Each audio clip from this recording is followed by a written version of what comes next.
ये स्टोरी सौरभ भाई का जो अभी माइक्रोसॉफ्टवेयर में इंजीनियर है। उन्होंने हमें अपनी एक्सपीरियंस साझा किया, लेकिन उससे पहले अगर आपका कोई हॉरर एक्सपीरियंस है तो आप हमारी मेल आईडी में मेल कर सकते हैं और वीडियो को सब्सक्राइब जरूर करें ताकि हम आगे बढ़ सकें। ये घटना आज से लगभग 16 साल पहले की है। सौरभ भाई का कैरेक्टर अपने ऊपर लेता हूँ। जब सौरभ भाई यानी मैं 31 दिसंबर 2007 को अपने शुरुआती 20वां साल गिराह में था। मेरे कॉलेज के दोस्त और मैं सामान्य पार्टियों की तुलना में कुछ अलग करना चाहते थे, इसलिए हम पांचों ने मिलकर प्लानिंग किए कि इस बार कुछ मिस्टीरियस यादगार करेंगे। तो हमने शाम होने तक इंतजार करने लगे। जब शाम 4 बज चुका, हमने मिलकर निकल पड़े समुद्र तट की तरफ। रास्ते में एक शराब की दुकान पर गए, कुछ बियर खरीदे और ईस्ट कोस्ट रोड फ्रीवे पर ड्राइविंग शुरू कर दी। ये सड़क एक अद्भुत सुंदर थी, बाईं ओर समुद्र तट और दूसरी तरफ घनी जंगल के साथ, और रात में ड्राइविंग करते समय एक डरावना अनुभव देता था। अब उनमें से मेरे एक दोस्त ने घोस्ट बीच में जाने का सुझाव दिया। मुझे लगता है कि हर कोई सुनामी के बारे में जानता है, जिसने 2004 में एशिया के दक्षिणी भाग में खतरनाक सुनामी आया था, जिसमें 5 लाख से अधिक लोगों ने अपनी जान गंवा चुके थे।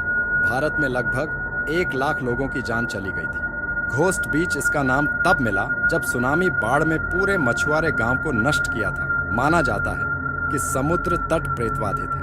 हम सभी ने 12 से पहले समुद्र तट पर जाने का फैसला किया और नए साल के लिए वहां पार्टी की, जो एक अच्छा विचार नहीं था, लेकिन फिर हम नए साल के लिए कुछ अलग चाहते थे, इसलिए हमने अंत में जा रहे थे। जैसे ही हम जगह में प्रवेश किया, मूड थोड़ा दुखी हो गया। मेरे एक दोस्त ने अपनी मृत प्रेमिका के बारे में बात करना शुरू करके और रोने लगा। दूसरे ने इस बारे में बोलना शुरू कर दिया कि उसकी माँ की मृत्यु कैसे हुई। हमें नहीं पता था कि ऐसी चीज़ों के बारे में क्यों बात कर रहे थे, लेकिन उस जगह ने हमें वास्तव में उदास कर दिया था। हम गए और टूटी हुई इमारतों, स्कूलों की जांच की, जिनमें अभी भी किंडरगार्टन के छात्रों के टूटे हुए खिलौने। ये बहुत निराशाजनक था, इसलिए हम किनारे पर चले गए और शराब पीना शुरू कर दी। हमारे पास बियर का एक घूंट भी नहीं था। तब अचानक हमने एक महिला को चिल्लाते हुए सुना कि वो महिला मदद के लिए पड़ोस के आसपास के लोगों को बुला रही थी। हमने सोचा कि कोई एक लड़की से छेड़छाड़ करने की कोशिश कर रहा है, इसलिए मेरे दोस्त ने कार की फ्रंट लाइट चालू करके रोशनी शुरू करने के लिए कहा। हम किसी को भी नहीं दिख रही थी वो लड़की,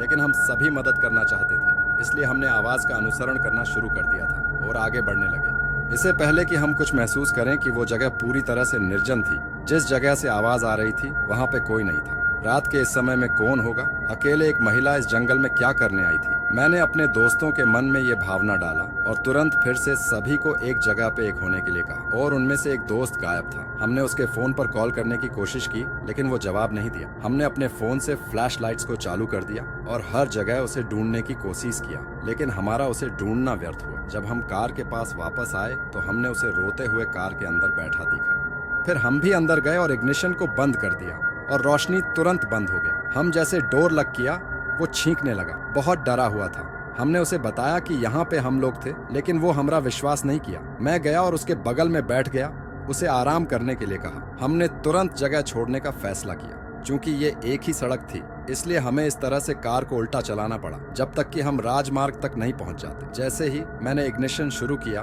मैंने देखा कि एक बूढ़ी औरत कार के सामने उसके भयानक चेहरे के साथ खड़ी थी। उसके बाल चेहरे को ढक रहे थे और ऐसा लग रहा था जैसे वह हमें घूर रही है। हम सभी चिल्लाए और मैंने कार को जितनी जल्दी हो सके उलट चलाना शुरू कर दिया। महिला हर गुजरते कदम के साथ गति प्राप्त करते हुए हमारी ओर दौड़ने लगी। मैंने कार जितना तेज चला रहा था, वो औरत उतनी ही तेजी से हमारी ओर आ रही थी। हम सारे डर के मारे हनुमान चालीसा जाप करने लगे, लेकिन मैं गाड़ी चालू रखा था और जोर जोर से चिल्लाते हुए हम लोग जैसे ही जाप करने लगे थे, उसने और तेजी से आगे बढ़ने लगी। तभी हमारी कार की साइड पे दूसरी कार टक्कर मारा तो मेरा संतुलन खोया कार जाकर सीधे एक पेड़ पे लगा। मैं बेहोश हो गया। सौभाग्य से हम राजमार्ग पर आ गए थे और हम में से किसको भी कोई चोट नहीं लगी थी, और तुरंत मुझे पीछे सीट में बिठाया गया और शहर में पहुंचे। हमने कार में एक दूसरे को एक शब्द भी नहीं बताया। बाद में जब मैं होश में आया तो उन्होंने बताया वो कार हमारी गाड़ी को जैसे टक्कर मारा, गाड़ी एक साइड होकर पेड़ पर लगा, लेकिन वो कार बहुत तेजी से उस औरत की ऊपर से चला गया। उसके बाद हमने ना ही वो कार को देखा और ना ही वो औरत को। हमने गांव के पास के स्थानीय लोगों से इसके बारे में पूछा तो उन्होंने कहा कि महिला को स्पॉट करना एक सामान्य घटना थी। ये माना जाता है कि उस दिन जब सुनामी में पूरा गांव मर रहा था तो वो मदद के लिए बुला रही थी। एम्बुलेंस गांव तक नहीं पहुंच सकी क्योंकि सड़क बहुत छोटी थी। उसके चलते वो और कई ग्रामीण जिसमें शामिल थे वहां मर गए थे। लेकिन इन सब में से एक हैरान करने वाली बात ये थी कि मेरे दोस्त के बात के मुताबिक जिस कार हमें धक्का दिया था वो साइड में कोई डेंट नहीं था। बाज जिस साइड पेड़ पर लगा था वो साइड थोड़ा सा डेंट था। हम लोगों को कुछ समझ में नहीं आया था। आप लोगों को क्या लगता है? कमेंट सेक्शन में कमेंट करके बताएं।